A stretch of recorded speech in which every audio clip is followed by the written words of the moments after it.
est là pour vous veiller. Jésus-Christ est le même hier, aujourd'hui et éternellement. Grâce Tabernacle vous invite à un programme pour votre bénédiction en organisant 3 grandes journées d'évangélisation dénommées Jéhovah de miracles à l'esplanade de l'église Grâce Tabernacle Capambari, province, référence rond-point Willery, ce vendredi 3, samedi 4 et dimanche 5 octobre 2025 de 16h à 19h.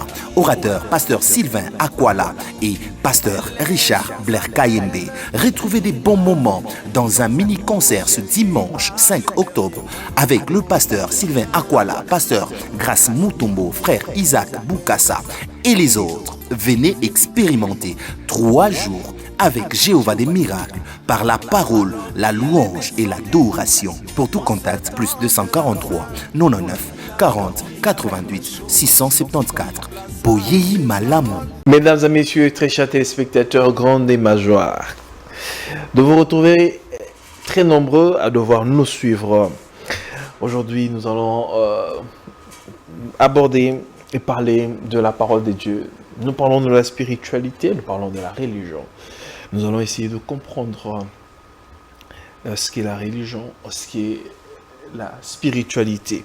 Avec le moindre, un homme de Dieu qui a toujours, malgré ses occupations, nous frayer, nous donner de son temps pour essayer un peu de parler sur la parole de Dieu. Comme vous savez que sur ce plateau, nous avons l'habitude de vous apporter la lumière, de vous éclairer sur les différents sujets.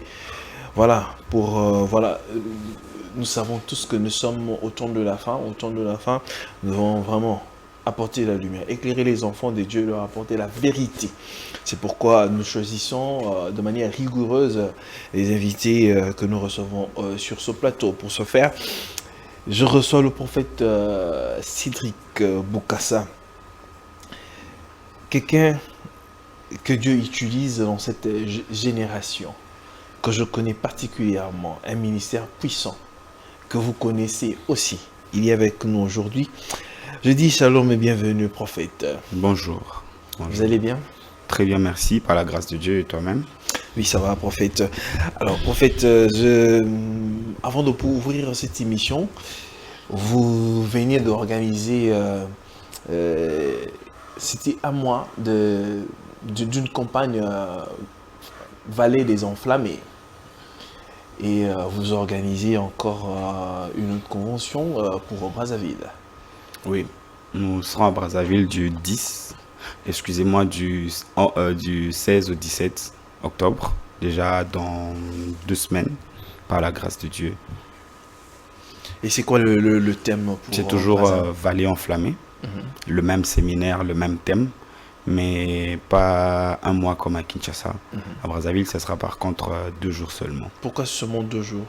Parce que nous sommes encore en implantation. Okay. On est en train d'essaimer là-bas. C'est une nouvelle, on va appeler ça extension, qui est en train de commencer. C'est depuis l'année passée que nous l'avons commencé.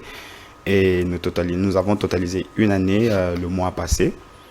1 année? 1 année seulement, le mois passé. Par la grâce de Dieu, nous évoluons comme ça. Ok. Quelle est la particularité des Vallées des Enflammés et pourquoi choisir ce thème? Les Vallées enflammées, c'est un camp d'internement. C'est comme un site spirituel, un lieu de rechargement. On peut le définir de plusieurs façons. C'est une caverne où les peuples de Dieu viennent s'interner pour rencontrer le Seigneur, relever les grands défis, des défis générationnels ou transgénérationnels de leur destinée. Nous avons remarqué que toutes les années, nous avons des miracles, nous avons beaucoup de témoignages, des choses extraordinaires. C'est ça la particularité de ces assises. Ah, je parie que c'est un thème inspiré, divinement. Nous l'avons reçu de la part du Seigneur. Absolument. Voilà. Très bien, merci beaucoup, prophète. Alors, ouvrons directement notre émission. Comme je l'ai dit, nous parlons de la spiritualité ainsi que de la religion. J'aimerais que... Comment définissez-vous, en fait, la religion? La religion, c'est un ensemble de rites, un ensemble de pratiques et de croyances entretenu par des hommes et qui régit la relation entretenu par une communauté, voulais-je dire, et qui régit la relation entre le sacré et l'humain. Le sacré et l'humain. Qu'en est-il alors de la spiritualité? La spiritualité, c'est le caractère de tout ce qui est spirituel. Tout ce qui est régi par le monde des esprits. Tout ce qui est régi par l'esprit. Alors, est-ce que la religion ou encore la spiritualité ont quelque chose en commun? C'est Dieu. Tout ce qui est en commun, c'est Dieu, parce que dans la religion, nous avons des rites, nous avons des croyances, nous avons des pratiques entretenues, admises par une communauté et qui régissent la relation entre l'homme et Dieu. Et dans la spiritualité, c'est le caractère de tout ce qui est spirituel. C'est comme en fait, c'est comme des portes qui permettent à l'homme d'avoir accès à l'esprit supérieur qui est Dieu, bien sûr. D'autres personnes disent que la religion, on prend l'exemple, par exemple, de Caïn, dans le jardin d'Éden. Quand Caïn a réalisé qu'il était nu,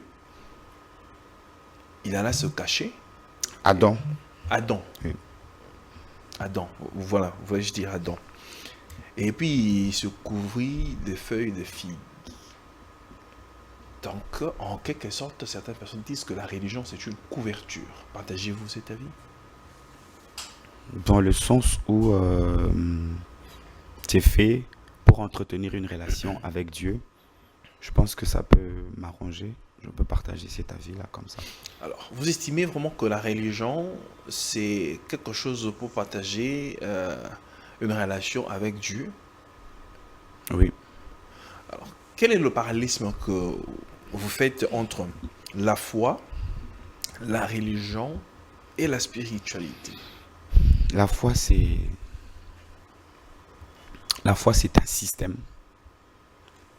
de vie venu du ciel, importé sur la terre. Un système de vie. La foi, c'est la victoire. La foi trouve son soubassement sur la rédemption. Après la chute adamique, Romains chapitre 3, le verset 23-24, tous ont péché et sont privés de la gloire de Dieu. Mais ils sont gratuitement justifiés par sa grâce. Après la justification et la gloire qui est restaurée, nous entrons dans un système qu'on appelle la foi. La ferme assurance de choses qu'on espère, une démonstration de celles qu'on ne voit pas. La foi, c'est une vie merveilleuse. Vous voyez, vous avez dit le parallélisme entre la foi, la spiritualité ainsi que la religion. Je vais le dire comme ça, que la spiritualité ainsi que la religion, ces deux grands principes ont tendance à aller vers la foi. Mais la foi ne va pas vers la spiritualité, la foi ne va pas vers la religion. C'est comme un couloir qui apporte vers la foi. Les hommes essayent, tant bien que mal, à vouloir tendre vers quelque chose de supérieur, une entité supérieure. Et tout ce qui se fait dans la religion et même dans la spiritualité peut être motivé par la foi. Déjà, penser qu'on entre en relation avec un être supérieur, c'est déjà avoir la foi. Donc, en quelque sorte, la foi est un dénominateur commun. La foi est un dénominateur commun. De la spiritualité encore ou de la religion. Ok. Pour nous, enfants de Dieu, nous croyons en Christ. Vous voyez? Mais les autres, ils croient aussi en quelque chose. Ils croient aussi en quelque chose. Ils croient en des divinités. Il y en a qui croient au Dieu des eaux. Il y en a qui croient en la pluralité des dieux. Nous, nous avons un seul Dieu. Nous croyons seulement à un seul Dieu, à un unique Dieu. Voyez, et nous avons notre définition, nous avons notre logique, mais pour nous, la foi, c'est la base même de la vie chrétienne. C'est la foi qui permet à ce que nous puissions être agréables devant Dieu. Voyez, la Bible dit, pour l'avoir possédé, les anciens ont obtenu un témoignage favorable. C'est la foi qui fait à ce que nos prières soient exaucées. C'est la foi qui fait à ce que nous soyons enfants de Dieu. À tous ceux qui l'ont reçu, leur donne le pouvoir de devenir enfants de Dieu. C'est la foi qui fait que nous puissions vivre.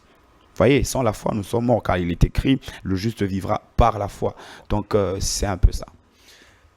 Prophète Cédric, quel est le fondement du principe, ou bien quel est le principe du fondement de la spiritualité? Il faut circonscrire la spiritualité dont on va parler, parce que la spiritualité, c'est un mot très vague. il a plusieurs prises. C'est comme un diamant de plusieurs facettes. Vous voyez? Et sur ce, nous devrons d'abord circonscrire la spiritualité dont nous devons parler. Si c'est la relation qui nous lie avec Dieu, selon les Saintes Écritures, je pense que le principe essentiel, et vous avez dit le principe, le fondement, c'est la foi en fait. C'est la foi. La foi est le fondement principal de la spiritualité. Combien de types de spiritualité avons-nous alors? Je ne connais qu'une seule parce que je suis chrétien. J'ai reçu Jésus-Christ, ça fait 2 années. Moi, je ne connais qu'une seule. Je oui dire qu'il y en a plusieurs, mais celle que moi je connais, je maîtrise, c'est la relation qui me lie à mon Dieu par le truchement de Jésus-Christ. Est-ce que faudrait-il qu'il y ait plusieurs spiritualités ou bien la spiritualité est une? Je les concède parce que dans notre parole, dans notre Bible, on n'a pas exigé aux hommes. Vous voyez, Dieu dit, je mets devant toi la vie et la mort, choisis la vie. Il dit encore à tous ceux il est venu vers le sien ne l'ont pas reçu, mais à tous ceux qui l'ont reçu, à quiconque croit en lui, en elle, il donne le pouvoir de devenir enfant de Dieu. Vous voyez, c'est le choix. Chacun peut faire le choix. Moi, je concède à tous la latitude de faire un choix bien précis, mais je nous conjure de bien choisir le chemin, la vérité et la vie qui est Christ. Jésus, c'est le monde de la spiritualité. Jésus, c'est le maître, l'esprit supérieur de la spiritualité. Et nous sommes dans le bon, nous sommes dans le vrai, parce que nous avons choisi Jésus-Christ. Est-il possible d'être spirituel, de ne pas appartenir à une religion? La religion... Déjà, la religion, ce sont des rites. Ce sont des croyances, ce sont des pratiques qui sont entretenues, comme je l'ai défini au début, par une communauté. Et tout ce qui a trait à la religion, celui qui pratique la religion est appelé religieux.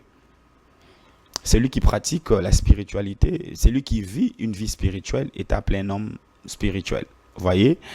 Et la Bible dit dans le livre de Romains chapitre 8 que ceux qui sont conduits par l'esprit sont fils de Dieu. Ça veut dire que la religion peut fourvoyer l'homme. Elle peut perdre l'homme. Si l'homme se laisse seulement dans les rites et les croyances admises, sans se donner la latitude de croire qu'il a possibilité de recevoir de Dieu des orientations qui peuvent régir et réguler sa marche. Vous voyez, la spiritualité en tant que la religion en tant que rite et croyance peut par moment amener l'homme à l'égarement. Alors que la spiritualité, c'est une connexion directe entre Dieu et son Fils, Dieu et son serviteur, qui peut lui permettre de vivre de succès en succès. Il y a beaucoup de probabilités que celui qui demeure dans la religion s'y perde. Voyez, beaucoup plus de probabilités. Il y a beaucoup plus de probabilités que celui qui demeure dans la religion s'y perde. Pourquoi je ne veux pas taxer la religion de quelque chose de mauvais? Parce que la Bible dit dans Jacques chapitre 1, le verset 26, si je ne m'abuse, la Bible dit la religion pure et vraie devant Dieu, c'est rendre visite aux veuves et aux orphelins, et c'est préserver des souillures du monde. Vous voyez, la Bible dit que la vraie religion, pour nous en tant qu'hommes spirituels, la vraie religion, c'est rendre visite aux veuves et aux orphelins, et c'est préserver des souillures du monde. La Bible admet aussi que un vrai homme spirituel qui peut vivre une religion pure, c'est un homme qui se garde des souillures du monde. Vous voyez, donc c'est vrai que il y a un sens beaucoup plus... Les gens attribuent un peu un côté péjoratif à la religion parce que tout le monde trouve beau, séduisant de parler de la spiritualité. Moi, je suis spirituel, moi, je suis spirituel. C'est pas mal, mais la spiritualité, c'est une chose qu'on recommande, une relation qu'on suggère aux enfants de Dieu. Quelque chose comme ça. Professeur Cédric, Jésus était-il religieux ou bien spirituel? Jésus était spirituel. Alors, ça veut dire qu'on peut être spirituel sans pour autant être religieux. Oui. Il vous est déjà arrivé d'utiliser le talit? Non. Pourquoi? Premièrement, parce que je n'en ai pas la conviction. Moi, quand j'ai reçu Christ, j'ai eu une relation personnelle avec lui. Et je me sens beaucoup plus à l'aise à passer plus du temps dans la communion, la communication avec lui. Ça fait partie de la religion, mais encore de la spiritualité, le talit. Quoi ça? Le talit. Je ne sais pas parce que je n'ai jamais pratiqué, je n'ai jamais utilisé.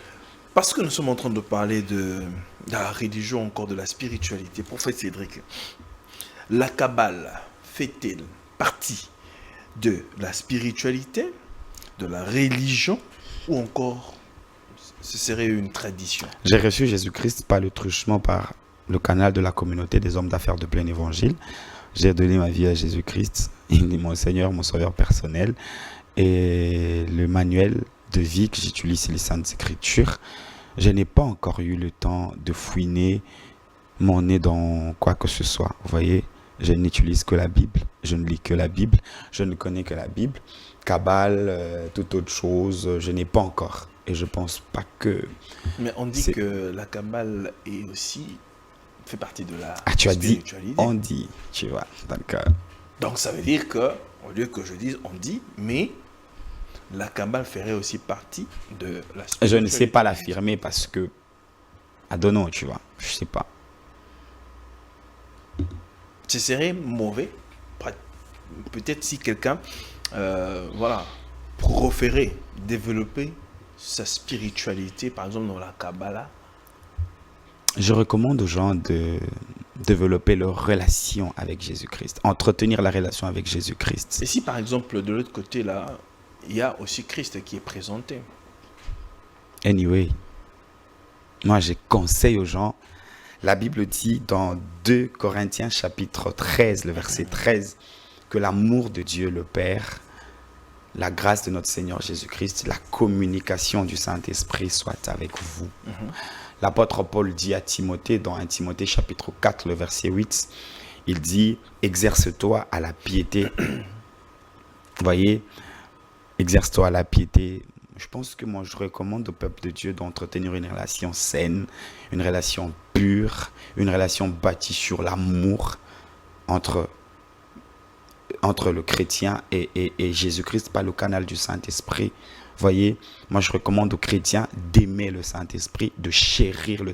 Il a tout, il est le maître de tout. C'est lui qui est capable de nous donner la capacité de vivre une vie extraordinaire, le Saint-Esprit. Parce qu'aujourd'hui, chaque personne qui entre dans une église se dit, bon, on a une assemblée en église, on a une makaboye. Alors, le prophète Cédric, le fait qu'une personne adhère à une église ou est membre d'une certaine religion rend automatiquement la personne spirituelle.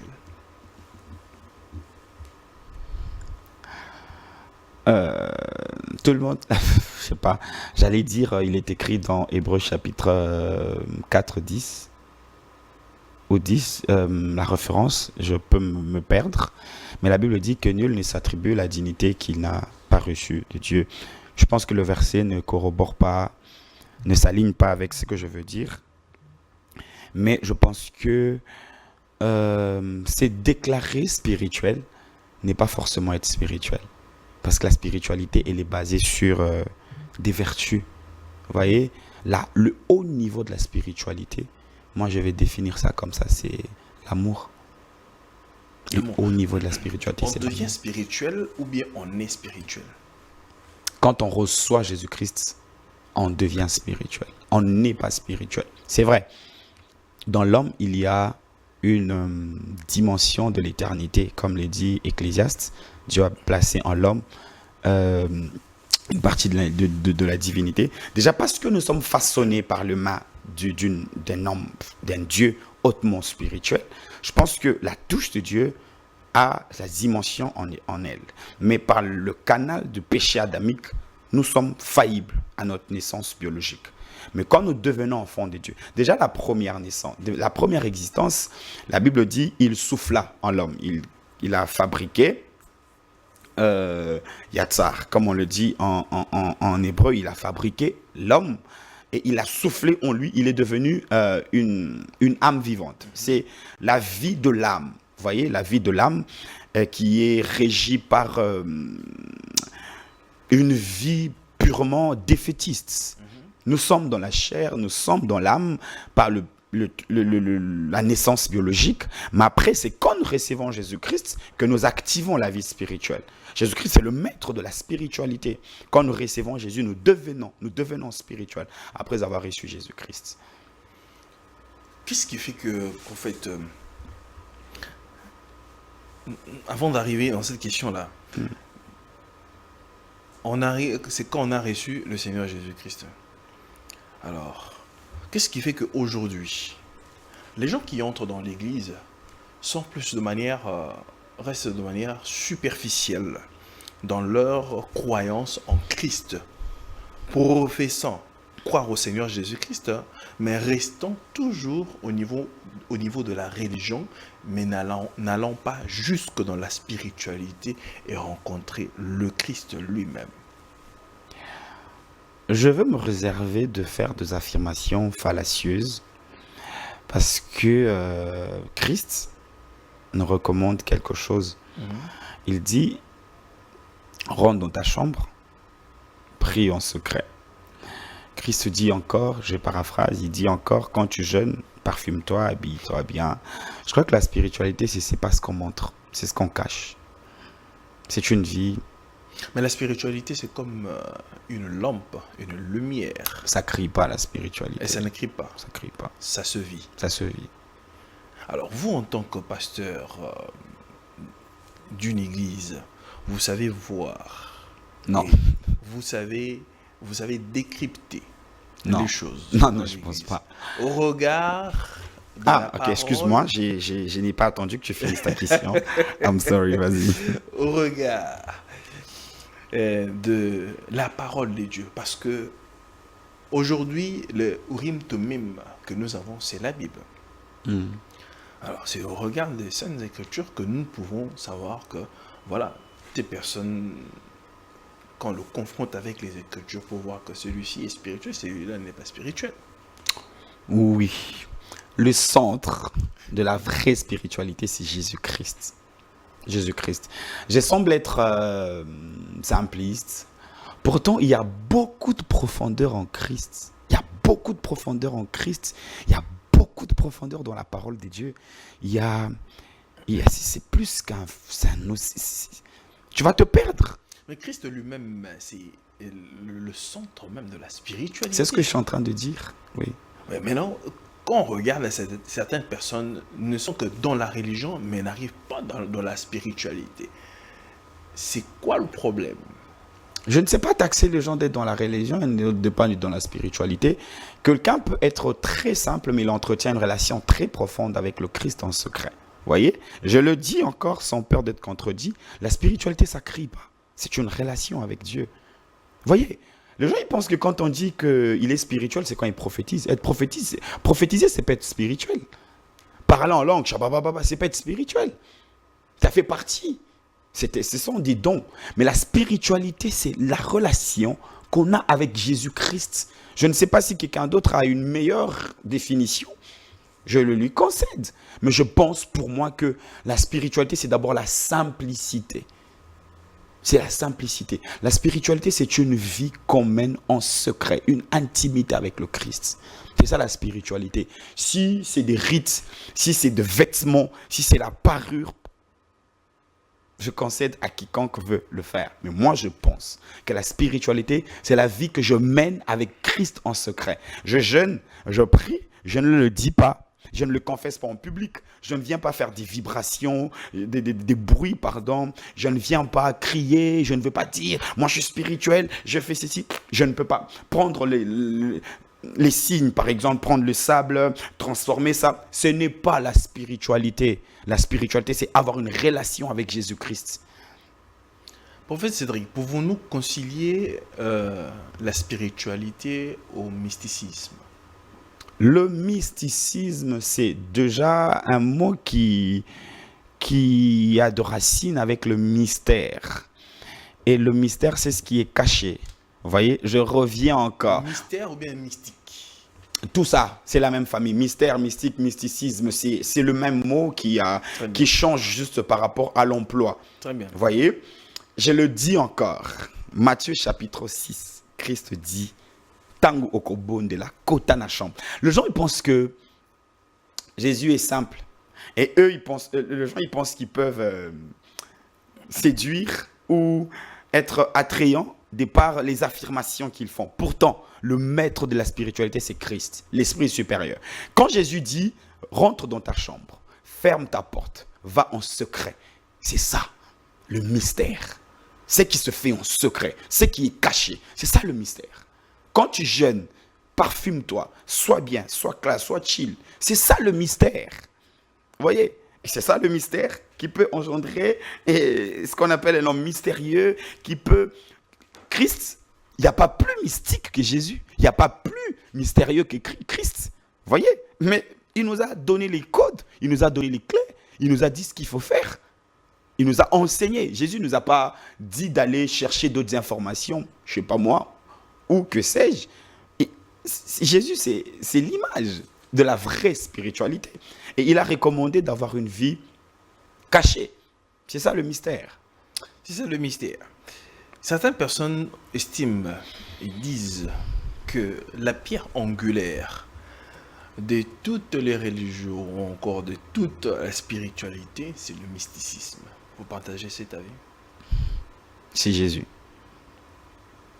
Parce que si Jésus... 1 Pierre chapitre 2, le verset 6, la Bible dit ceci, j'ai placé à Sion une pierre précieuse, je paraphrase, une pierre précieuse, la pierre de l'angle. La Bible dit ceci, elle est comme une pierre d'achoppement, pardon, j'ai placé à Sion une pierre précieuse, une pierre d'achoppement. Ceux qui se confient en elle ne seront pas déçus, mais ceux qui ne croient pas en elle seront déçus, confondus. Vous voyez, là je suis comme le représentant du Christ. Je circonscris mes questions, je te parle de Jésus-Christ et je reste là. Et je te répondrai toujours par rapport à Christ parce que, vous voyez, nous sommes dans des réseaux, nous sommes des serviteurs de Dieu. Je pense que je vais me réserver de faire des affirmations attrayantes, mais qui peuvent créer beaucoup de soupçons. Vous voyez, je pense que j'ai la lourde responsabilité d'orienter les gens vers la vérité. Et la seule vérité dont je peux te parler en ce moment, c'est Christ.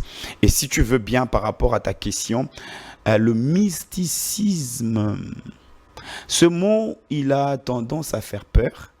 Oui, c'est là où moi je voulais aussi en venir. Il a tendance à faire... Les gens sont un peu hystériques par rapport à ce mot. J'étais en train de vouloir dire, il a tendance à faire peur aux hommes charnels. Ah, aux hommes charnels. Oui. Il a tendance à faire peur aux hommes charnels. Vous voyez, voilà. J'attends une autre question. Oh, je pensais que vous étiez en train d'évoluer. Alors, tous ces concepts ici, spiritualité, religion, mysticisme, voilà. Tous ces concepts ici sont liés, non? Oui. Ça fait corps. Ça fait corps? Ils ne sont pas dissociables. Si, ils peuvent être dissociables, ils peuvent être fragmentés quand l'usage n'est pas vrai. Ça va c'est fragmenté, ça va se séparer. Mais quand l'usage est correct, ça va rester ensemble. Quand l'usage n'est pas correct, comme par exemple? Quand ce que nous commençons à faire n'est pas recommandé par les Saintes Écritures, ça va se dissocier. Simplement. Parce qu'aujourd'hui, prenons seulement le mot qui, de fois, dérange certaines personnes, mais oublions que tout a été copié par le diable. Et le diable n'est qu'un imitateur. Alors, prophète Cédric, la prière fait partie de la religion ou encore de la spiritualité? Dans la religion, on prie. Dans la spiritualité, on prie. Dans la religion, on prie. Dans la spiritualité, on prie. Oui. Alors, il y a je dirais même deux concepts qu'il y a dans la prière. Oui. Nous avons l'invocation et puis l'évocation. Oui. Mais pourquoi est-ce qu'aujourd'hui les chrétiens... Tu as dit invocation. Invocation et puis évocation. Tu peux m'aider avec la définition du mot évocation? Qu'on puisse lire le dictionnaire. Vas-y, s'il te plaît. Pour plus de clarté. Ouais. Très bien. Nous allons essayer un peu de définir. Appeler, faire venir, faire apparaître, en parlant surtout des âmes et des esprits. Faire quoi? Appeler, Hein? faire venir, faire apparaître, en parlant surtout des âmes. Tu sais pourquoi j'ai Des demandé à ce que esprits. tu lises? Parce que je voulais Oui. que tu assumes la paternité de ce que nous allons dire. Moi, je ne peux pas parler de l'évocation, je ne peux pas parler de ça. Pourquoi ne pas parler de l'évocation? Non, je prie, j'invoque le Seigneur, j'évoque pas les esprits, les êtres. Je ne peux pas évoquer un être, moi. Je peux pas. Moi, j'invoque le Saint-Esprit. Déjà, je parle avec Christ, ça me suffit. Il est le maître des esprits. Oui, le Christ est le maître des esprits. Ouais. Quand on appelle Christ, est-ce qu'on l'invoque ou bien on évoque? On communie. On communique. Yep. On communique avec lui. Nous sommes entrés dans la dispensation de la communion avec le Saint-Esprit. Tozo communier na molimo santo. Na ebité so babilo ko ngo bato bazo lingela ngo nini.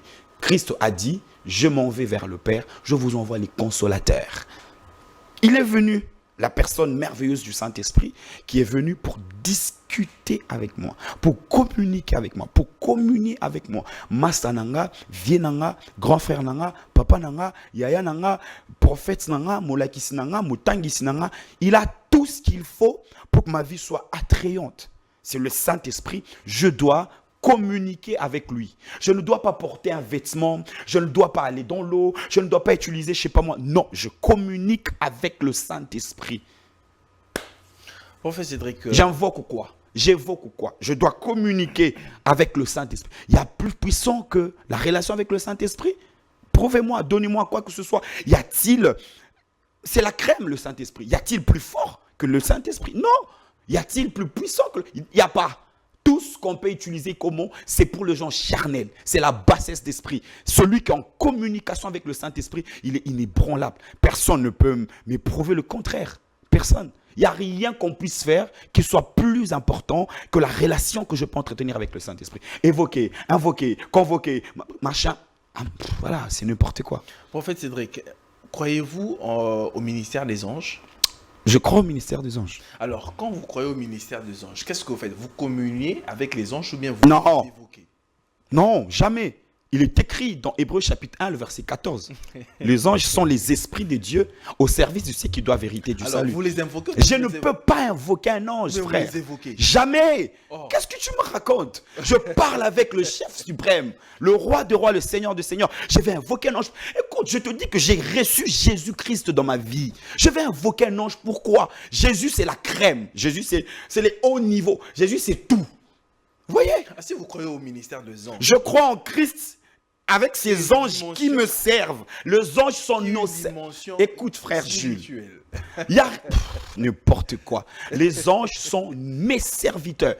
Il est écrit dans le psaume 91, le verset 11. Il donnera mission à ses anges de te garder sur tout chemin. Ils te porteront dans leurs mains afin que ton pied ne heurte contre une pierre. Il est écrit dans le psaume 32, le verset 34, le verset 8. L'ange de l'Éternel, 6. L'ange de l'Éternel campe autour de ceux qui craignent Dieu et les éloigne du danger. L'ange de l'Éternel campe. Dieu envoie ses anges pour notre protection. Hébreux chapitre 1, le verset 14. Les anges sont les esprits de Dieu. Les esprits de Dieu au service de ceux qui doivent hériter du salut. Voyez, j'ai Christ en moi et les anges sont à mon service. Je ne les invoque pas, je ne parle pas aux anges. Je ne communique pas avec les anges. Je n'ai rien à leur dire. J'ai revis avec Jésus-Christ. Il donne mission à ses anges d'être à mon service. J'invoque Jésus. Je parle avec Jésus. Je vis avec Jésus. J'aime Jésus. Je communie avec Jésus. Je vis de miracles extraordinaires dans mon ministère. Je vis de choses bizarres dans mon ministère. Je crois que les anges me protègent, mais je ne parle pas aux anges. Moi, je suis tombé un jour dans le main des Koulouna, entre les mains de ce gens-là. On m'a tapé la machette 3 fois au cou. Elle venait, elle s'arrêtait là. J'étais tombé en courant là, j'avais peur. J'ai fait un faux mouvement, je suis tombé. On m'a tapé la machette 3 fois au cou. C'est les anges qui ont protégé. Mais sous l'ordre du chef suprême, Jésus. Il soit grand prêtre. Et ceux qui évoquent les anges, Ils sont perdus. ils sont perdus. Ils sont grave perdus. Pouvons-nous toujours parler de l'évocation qui fait partie de la spiritualité? Je ne peux pas parler de ça. Je parle de la communion avec le Saint-Esprit. Oui, ça fait partie toujours de la spiritualité ou bien de la religion? Quoi ça? L'évocation. Je sais pas. Je suis pas dans ces pratiques, je connais pas. Je peux pas en parler. Là, je recommande au peuple de Dieu. Vous voyez, tous ceux qui vont nous suivre, qui rentrent en chambre, qui vivent en secret, qu'ils prient, qu'ils jeûnent, qu'ils prient, qu'ils invoquent Jésus-Christ. C'est lui qui n'a pas reçu Jésus-Christ dans sa vie en ce moment. Prie avec moi. Seigneur Jésus, j'ouvre mon cœur. Je te reçois dans ma vie. Sois mon Seigneur et mon Sauveur personnel. Marche avec moi au nom de Jésus. Amen. Que Dieu te bénisse, toi qui viens de recevoir Jésus-Christ. Je recommande aux gens de vivre avec Jésus. Frère, tu sais, là c'est de l'amusement. C'est Dieu. Jésus. Nasambela muto liboma abika sur place. Ah, je dis na salam. Nasambela muto liboma abika sur place. Est-il lopé donc liboma normal de chez normal. J'ai prié pour la fille de ma grande sœur, ma nièce. Bah ça les grande sœur on a propre césarienne. 8 mois après, moi na koufi na couveuse, azaki na hôpital mon akisa ça on a autant à comboter. Permettre nga ko à l'hôpital mon publicité. 3 jours après courant exaté. 3 jours après ma nièce dans la couveuse morte. J'ai prié au téléphone et elle est revenue à la vie. Aujourd'hui, je crois qu'elle a 6 ans, 7 ans. Quand je te parle là, elle est à l'église. Tu vois, j'ai vu beaucoup de choses. J'étais dernièrement à Miami. Je priais pour une maman qui ne marchait pas, paralysée. Je ravis le béquille. Elle était sur une chaise roulante. Elle avait aussi un wok. J'ai ravi le wok et la chaise roulante. Elle a marché. Une maman est venue dans mon église dernièrement, l'église que je dirige par la grâce de Dieu. Elle avait des béquilles. Je dis à la maman de venir. Elle était hésitante. Je suis descendu l'estrade. J'ai ravi les béquilles au nom de Jésus. La maman a marché. Qu'est-ce que vous voulez me dire d'autre? C'est quoi? Jésus, il donne quoi? Les anges, ils donnent quoi? Jésus donne tout. Jésus donne le salut, la vie éternelle. On va arrêter de vouloir séduire. Ce sont des enseignements inutiles qui sont rentrés dans l'église. Enseignant Jésus, le maître de tout, la maison de toute la spiritualité. C'est Jésus, c'est tout. Alors que dirait au prophète Cédric ceux qui enseignent pasteurs? Ceux qui c'est des pasteurs? Des telles choses dans l'église. Dans l'église de Jésus-Christ. Mais ils sont perdus. C'est une séduction. C'est une séduction. Ils sont perdus. Ce sont des loups comme le Seigneur Jésus-Christ. Ils sont grave perdus. Ils sont grave perdus. L'église, c'est l'épouse du Christ. Enseignons à l'église Christ. Enseignons. Parlons de Jésus. Du 1er janvier au 31 décembre. Parlons de Jésus. Parlons de Christ en boucle. En boucle. Enseignons sur Jésus, parlons. Il y a tellement à dire sur Christ. Il y a de l'amour pur en Jésus. L'amour. Voyez, une femme qui a avorté, vous lui parlez de l'amour du Christ. En ce moment, je parle à toutes les femmes qui ont avorté, qui vont nous suivre, qui sont rongées par la culpabilité. Jésus-Christ aime, il pardonne. La Bible dit dans Ésaïe chapitre 55 que le pécheur arrête ses mauvaises voies, qu'il revienne vers le Seigneur, qu'il ne se lasse de pardonner. Qu'est-ce que Jésus ne donne pas? La Bible dit, le Dieu ne l'as-tu pas appris, ne les situe pas. Ésaïe 40, le verset 28, le Dieu d'éternité, il ne se fatigue pas. 29, il donne la force à ceux qui sont fatigués. Il augmente la vigueur de ceux qui tombent en défaillance. 30, les adolescents se fatiguent et les jeunes gens s'élassent. Ceux qui se confient en l'éternel renouvellent leur force. Dans de temps comme ceux-ci où la dépression frappe plusieurs. Mais Jésus-Christ, c'est notre force mentale. C'est notre force morale. Yes. Jésus, c'est notre force. Prophète Cédric, ce que vous dites, je suis tout à fait d'accord. Mais il y a aussi un côté où ça paraît comme un discours aujourd'hui dans l'église. Non, ça a l'air simple. Écoute. Ça a l'air simple, oui, certes. Mais aujourd'hui, les prédications dans les églises sont comme diluées dans l'eau. Non. Et c'est comme du vin qui est dilué, qu'on ajoute au fait je ne pense pas. Il y a des églises qui vivent. Cette prédication-là n'arrive pas à percer dans le cœur des enfants de Dieu pour produire la vie et les amener dans la vraie spiritualité et rencontrer Christ, prophète Cédric. Quand l'Esprit viendra, il vous enseignera tout. Moi, je suis sidéré d'apprendre qu'il y a des gens qui lisent d'autres livres. Pourquoi faire? L'Esprit enseigne tout. Je pose la question. Si tu rencontres une personne pareille, tu vas m'aider à lui poser la question à ma place. Y a-t-il plus inspirant? Y a-t-il plus connaisseur? Y a-t-il plus fort que le Saint-Esprit? Est-ce que un ange, ça fait quoi un ange? C'est parce que vous avez le Saint-Esprit. Parce que c'est tout, le Saint-Esprit à la portée de tout le monde.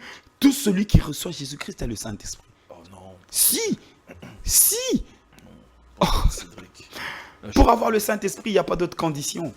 Si c'est quoi la condition là? Recevoir Jésus-Christ. Est-ce que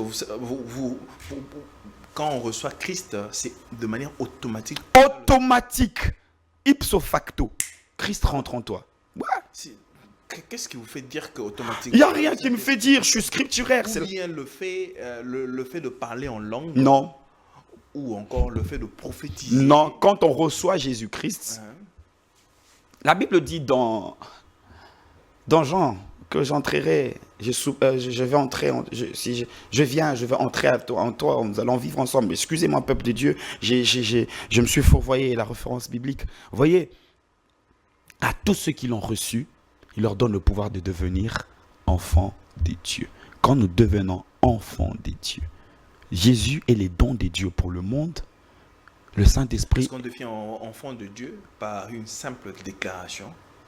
Romains chapitre 10. En croyant du cœur, en confessant de la bouche. Il n'y a pas d'autre canal. Alors pour arriver à croire du cœur, il faut avoir la révélation de qui est Jésus dans votre vie. Non. Comment ça, non? Il faut accepter Jésus-Christ comme Seigneur et Sauveur. Oui, pour arriver à accepter le Seigneur Jésus. On ne peut pas avoir la révélation sans le Saint-Esprit. Non. La révélation, ça vient quand on a la relation avec Christ. Moutouaza moupagano. Ah, mais la banguina, révélation est où? À part les gens qui ont un appel spécifique, spécial, netiba Pierre, netiba Moussou, suba Ange, et yeswa bimelaye, et nzamba lobela yazo sukola. Oui, là, je ne veux pas mais la fermer. La révélation elle-même est un acte surnaturel, non?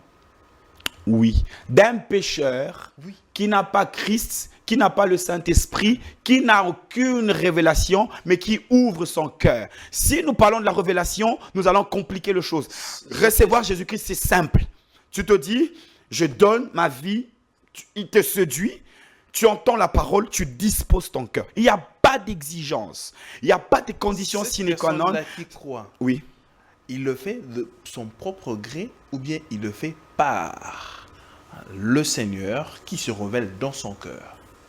C'est vrai qu'il est écrit, nul ne vient au Père sans que le Père ne l'attire. Prophète. Tu vois, sans que le Père ne l'attire. Mais là, je te parle d'un fumeur du chanvre qui n'a aucune révélation. Mais pendant qu'il est en train de fumer du chanvre, il y a une jeune fille qui a 17 ans, une jeune dame de 17 ans, qui passe. Bonjour mon frère, comment vous allez? Je te parle de Jésus-Christ. Est-ce que tu peux donner ta vie à Jésus? Et puis il dit, ah Yesu Sunineb, sinon tu sais, on lui donne un message simple. Et puis il donne ses mains à la sœur lui fait faire la prière d'acceptation simplement, dans toute la simple. Vous voyez, la spiritualité, c'est la simplicité. Si vous entendez du bruit quelque part, c'est pas la spiritualité. La spiritualité, c'est la simplicité. N'estimez-vous pas que ce geste-là, que vous qualifiez de simple, a une portée beaucoup plus élevée, beaucoup plus dimensionnelle? C'est ça. Spiritualité. C'est ça. Ou encore. Ça a l'air simple pour une personne lambda. C'est simple, mais c'est fort, c'est profond. Cédric, croyez-vous en la prédestination? Oui, je crois en la prédestination. La Bible dit dans le livre d'Éphésiens, il nous a prédestinés pour être semblables à son Fils. Ça veut dire que toutes ces personnes qui arrivent à croire sont des personnes prédestinées. Bien sûr. Il nous a prédestinés avant la fondation du monde pour que nous soyons semblables à l'image de son Fils. C'est tout celui qui croit au Seigneur Jésus-Christ et c'est tout celui qui a le Saint-Esprit, qui reçoit le Saint-Esprit. Ce sont des personnes que Dieu avait inscrites dans le livre de vie de l'agneau et qu'il avait prédestinées. Oui, selon les Saintes Écritures. Prophète Cédric, merci beaucoup. Je vous en prie. Un mot pour tous ceux qui vous ont suivi aujourd'hui et qui Jésus-Christ vous aime. L'adresse de l'église pour venir communier. Jésus-Christ vous aime. Si vous êtes fatigué, vous avez de fardeau, venez le lui donner. Jésus n'a pas de condition. Vous n'avez pas besoin de parler aux anges, parlez seulement à Christ. Vous êtes fatigué de votre vie, vous êtes opprimé, vous avez des pensées négatives, vous êtes fatigué, je le répète, venez à Christ. Venez à Christ. Venez à Christ. Il n'y a pas de condition C'est gratuit. Le salut est gratuit. Il n'y a pas d'autres livres à lire. Il n'y a pas d'apparition. Il n'y a pas de Venez à Christ simplement. Ouvrez votre cœur. Recevez-le dans votre vie. Faites de lui votre Seigneur et votre Sauveur. Et vous entrerez dans la vie merveilleuse, la vie éternelle. Que Dieu vous bénisse. Alors pour ceux qui veulent se joindre à vous, ils se disent, bon, j'aime beaucoup le prophète Cédric, sa manière de présenter les choses, je veux venir communier ou prier. Nous sommes à Kitambo, sur l'avenue OUA, croisement OUA, l'avenue Limaya, numéro 20 des Biches. Merci beaucoup. L'église, c'est... L'église sanctuaire de Racheté. Sanctuaire des rachetés. Si vous arrivez là, sur l'adresse que le prophète vient de donner, vous allez vous retrouver ici facilement. Sanctuaire des rachetés.